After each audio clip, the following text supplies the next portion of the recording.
రాహుల్, ఈరోజు నీ రిజల్ట్స్ కదా? అవును మమ్మీ, ఎగ్జామ్స్ బాగానే రాసా, రిజల్ట్స్ కూడా బాగానే వస్తాయి అనుకుంటున్నా. పింకీ, నీ సంగతి ఏంటి? నీ కెరియర్ గురించి నీ 2 రోజుల్లో నీ కెరియర్ గురించి డిసైడ్ చేస్తున్నాం. నాకు ఫ్యాషన్ డిజైనింగ్ అంటే ఇష్టమని మీకు తెలీదా? నేను చేస్తే ఫ్యాషన్ డిజైనింగే చేస్తా, ఇంకేది చేయను.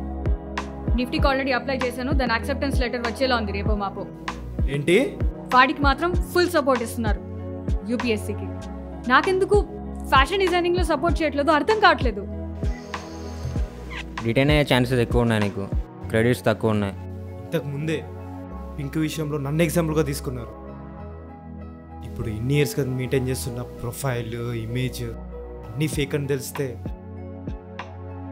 ఇంట్లో నా హాలత్ ఏందిరా? ఫుడ్ కూడా బెటర్ రా భయ్. నువ్వు ఇంట్లో చేస్తున్న పర్ఫార్మెన్స్కి భాస్కర్ అవార్డ్స్ తక్కువరా. దొరికారు నా కొడుక. ఇన్ని రోజుల నుంచి నువ్వు చేస్తుంది ఇదా? ఇప్పుడు నీ హాలత్ మారుస్తా చూడు. ఐ స్టాప్, నువ్వు ఇంకేం మాట్లాడుకో. అయినా మీరందరూ వాడిని ఒక శుద్ధపూస అనుకుంటారు కానీ వాడి రికార్డ్స్ అంతా నా చేతితో రాయించుకుంటాడు. వాడికి అసలు చదువే రాదు మమ్మీ. మొన్న వాడి రిజల్ట్స్ వచ్చాయని చెప్పావు కదా, ఎంత వచ్చాయని అడుగు ఒకసారి, చెప్తాడేమో చూద్దాం. వాడు నీలా కాదు. రాహుల్, చెప్పరా నీ రిజల్ట్స్? అమ్మా అది 8 points వచ్చామ్మా, నాకు 8 points. అబద్ధం చెప్తున్నాడు మమ్మీ. నీ కొడుకు D10 అయ్యే పొజిషన్ లో ఉన్నాడు. బ్యాక్లాగ్స్ ఉన్నాయి వాడికి. వాడికి అసలు చదువే రాదు మమ్మీ. పత్తెత్తు కూడా కాదు వాడు. కళ్ళు తెరుచుకో తల్లి.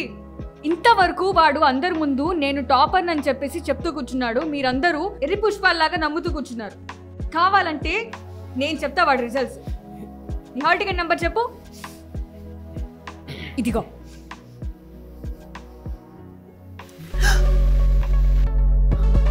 ఇదే ఎక్కడ దొరికింది నీకు? నేను లేని టైం చూసి నా స్పేస్ చెక్ చేసావా? ఎలా ఇచ్చేచ్చు?